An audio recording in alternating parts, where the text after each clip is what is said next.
खानपानको माध्यमबाट मानिसमा लाग्ने विभिन्न किसिमका घातक रोगहरूलाई निको पार्न सकिने कुरालाई विज्ञानले समेत मानिसकेको छ। मेटाबोलिक सिन्ड्रोम, मधुमेह, मोटोपन, क्यान्सर र मुटु सम्बन्धी अनेक समस्याहरूलाई न्यूनीकरण गर्नुको साथै निराकरणै गर्न सक्ने क्षमता खानपानमा छ। फलफुलमा पाइने पौष्टिक पदार्थहरू प्रोसायनिडिन, एन्थोसायनिन तथा फिलोनिक एसिडहरूले पशु प्राणीमा हुने रोगलाई निदान गर्न मद्दत गर्छ। फलफुल तथा तरकारीले शरीरलाई अत्यावश्यक पौष्टिक पदार्थहरू जस्तै खनिज, लवण, भिटामिन उपलब्ध गराउनुको अतिरिक्त फलफुलमा पाइने पोलिफिनेल भन्ने तत्त्वका कारण दीर्घ रोगबाट बच्न सकिन्छ। यस उसले सकिन्छ भने दैनिक रूपमा केही न केही फलफुल सेवन गरिरहनुको अर्थ हुन्छ रोगबाट सुरक्षित हुनु। मोटोपनले दुःख पाएकाहरूका लागि त फलफुल ठुलै औषधि हो। एउटा कुरा चाहिँ ख्याल राख्नुपर्छ कि फलफुलमा रोगबाट बचाउन तथा पकाउनका लागि कुनै विषादी नहालेको हुनुपर्छ। गलत तरिकाले पकाइएका फलफुल छन् भने उल्टो रोग लाग्ने डर सदा भइरहन्छ। आजकल फलफुललाई किरा रोगबाट बचाउनको लागि मनपरी ढङ्गले कीटनाशक औषधि हाल्ने चलन छ, जुन स्वास्थ्यको लागि अति हानिकारक छ। फेरि हिजो आज असमयमा टिपेका फलफुलमा कार्बोनेट जस्ता स्वास्थ्यको लागि हानिकारक हुने रासायनिक हालेर पकाउने र लोभ लाग्दो तुलाउने गरिएको पनि नपाइने होइन। खास गरी यस्तो चलन कमजोर र फितलो सरकार भएका मुलुकहरूमा छन्, जहाँ ऐन कानुनको परिपालन न व्यापारीले गर्छन् न सरकारले परिपालन गराउन सकेको हुन्छ। तरकारीमा हाल्ने विभिन्न प्रकारका मसलाहरू दालचिनी, अदुवा, सुँठो, ल्वाङ, बेसार, मरिच, जिरा, धनियाँ, पिप्ला, अलैँची आदिमा स्वास्थ्यको लागि हितकारी तत्त्वहरू प्रोसायनिडिन, एन्थोसायनिन तथा फिनोलिक एसिड पर्याप्त मात्रामा पाइन्छ। यी मसलाहरू स्वास्थ्यको लागि उपयोगी छन् तापनि ठिक मात्रामा तिनको प्रयोग उपयोगी हुन्छ, अन्यथा ग्यास्ट्रिक गराउने, अमिलो पानी आउने, डकार आउने जस्ता लक्षण पनि देखिन सक्छ। ऐसेलु, भुइँकटहर, भुइँकाफल, अङ्गुर, केरा, मेवा, आँप, जुनार, मौसम, सुन्तला, मुन्तला, नास्पाती, स्याउ, किवी, आलुबखडा, अनार आदि फलफुलहरूमा मानिसको शरीरका लागि उपयोगी हुने तत्त्वहरू प्रशस्त पाइन्छन्। यसैले यी मानिसका लागि गुणकारी एवं हितकारी फलफुलहरू हुन्। मानिसका लागि तैलीय पदार्थहरूको पनि जरुरी हुन्छ। ती वस्तुहरू दुध, दही, नौनी, घिउ, तेल तथा ड्राई फ्रुट्सहरूबाट पाउन सकिन्छ। मांसाहारीहरूले मासुबाट पनि केही मात्रामा प्राप्त गर्न सक्छन्। स्वास्थ्यको दृष्टिकोणले मासुकै कारण संसारमा अनेक किसिमका रोगहरू फैलिरहेकोले मासु खानुबाट बच्नुपर्छ। त्यसको विकल्पमा अनेक खाद्य वस्तुहरू भएकाले अप्राकृतिक मासु खानुभन्दा सन्तुलित रूपमा प्राकृतिक खाद्यान्न, दुग्ध पदार्थ, फलफुल, सागसब्जीहरू स्वास्थ्यको लागि अति उपयोगी हुने कुरा शास्त्र एवं विज्ञान सम्मत छ। मानिसको लागि मासु अप्राकृतिक खानेकुरा हो, किनभने प्राकृतिक रूपले मानिस मांसाहारी प्राणी हुँदै होइन, जसको बनोट, पाचन क्रिया, नङ, स्वभाव आदि गुणहरू मांसाहारी जीवसँग पटक्कै मिल्दैन। मानिसको स्वास्थ्यलाई तन्दुरुस्त पारिराख्नका लागि तैलीय पदार्थको साथै कन्जुगेटेड लिनोलेनिक एसिड तथा ओमेगा 3 को पनि जरुरी पर्छ। माथि नै भनिसकियो कि तैलीय पदार्थहरू उग्राउने जातका पशुहरूबाट प्राप्त हुने दूध र दुग्धजन्य पदार्थबाट प्राप्त हुन्छ। दोस्रो प्रकारको चाहिँ दाँते ओखर, हाडे ओखर, कागजी ओखर, आलसको तेल, काजु, पेस्ता, कागजी बदाम आदिबाट प्राप्त हुन सक्छ। दूध र दुग्धजन्य पदार्थहरूमा पनि चरीचरणमा गएर घाँस खाने, राम्ररी हिँडुल गर्न पाएका, गोठमा कैद नभएका गाई भैँसीको दुध बढी पौष्टिक हुन्छ। दुधमा गाईको दुधको तुलना आमाको दुध बाहेक अरू प्राणीका दुधसँग तुलनै गर्न सकिन्न। कन्जुगेटेड लिनोलेइक एसिड बढाउन गाई वस्तुलाई खुला चरीचरणमा चराउनु उपयोगी हुन्छ। बाँधेर बन्द गोठमा वा चर्न नपाउने वा नसक्ने गरी पालिएको छ भने दुध त आउँछ, तर त्यो मात्र व्हाइटनर हो, अर्थात् सेतो बनाउने तरल पदार्थ। चिया कफीलाई रङ्गाउन त काम लाग्ला, तर स्वास्थ्यको लागि आवश्यक पर्ने तत्त्व त्यसबाट प्राप्त गर्न सकिँदैन। व्यावसायिक रूपले हुलका हुल पालिएका गाईवस्तुहरूमा एक त स्याहार भने जस्तो नपुग्ने, प्राकृतिक रूपमा घाँसपात, साग सब्जी दिन नसकिने अवस्था पनि हुन्छ। व्यावसायिक रूपले पालिएका गाईवस्तुहरूका दुधमा पौष्टिकताको अभाव हुने कारण पनि यही हो। आजकल गाईवस्तुलाई खुवाउने दानामा हाड एवं सिद्राहरू हालिने तथा ती कस्ता प्राणीका कुन अवस्थाका हुन् भन्ने थाहा नहुने एवं गाईवस्तु शाकाहारी प्राणी भएकोले हाड तथा सिद्राहालु तिनको लागि अप्राकृतिक आहार हो। अप्राकृतिक खानाको असर शरीरमा नराम्रोसँग परिरहेको हुन्छ भन्ने कुरालाई विभिन्न वैज्ञानिक अध्ययनहरूले देखाएका छन्। दुध बढी आओस् भन्नका लागि अनेक प्रकारका एन्टिबायोटिक लगाइने एवं अप्राकृतिक हर्मोनहरू दिइने प्रचलनले गर्दा दुधमा चाहिने पौष्टिकताको ह्रास भइरहेको हुन्छ।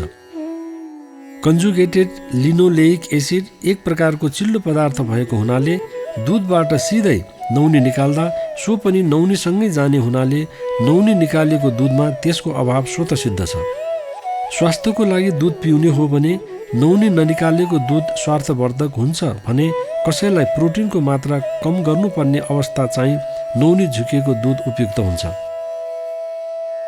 दुधकै कुरा गर्दा विचार गर्नुपर्ने कुरा के छ भने प्रथमतः गाईवस्तुको दुधको पहिलो अधिकारी उसको सन्तान रूपका बाछा-बाछीहरू हुन्। बाछा-बाछी वा पाडापाडी वा पाठापाठीलाई प्राकृतिक रूपले आमाको कल्चौडोमा कमसेकम 2 थुन दिइसकेर बचेको दुध दुहुनलाई मात्र मानिसलाई अधिकार छ।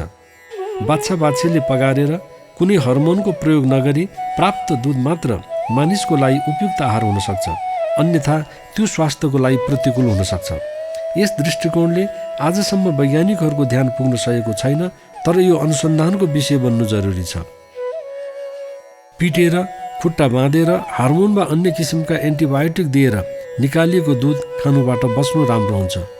युरोप, अमेरिका लगायतका पश्चिमी मुलुकहरूमा बाछा-बाछीलाई माउको कल्चौडोमा मुखै पर्न नदिइकन सम्पूर्ण दुध मेसिनबाट निथार पथार पार्ने र कतिपय अवस्थामा रगतै समेत कल्चौडोबाट आउने हुन्छ। बाछा-बाछीलाई पछि बाल्टिनमा दुध पिलाउने चलन भएकोले बेलायतको भ्रमणमा गएताका ती सबै अप्राकृतिक कुरा थाहा पाएका महात्मा गान्धीले त्यहाँ दुध ग्रहण गरेनन्।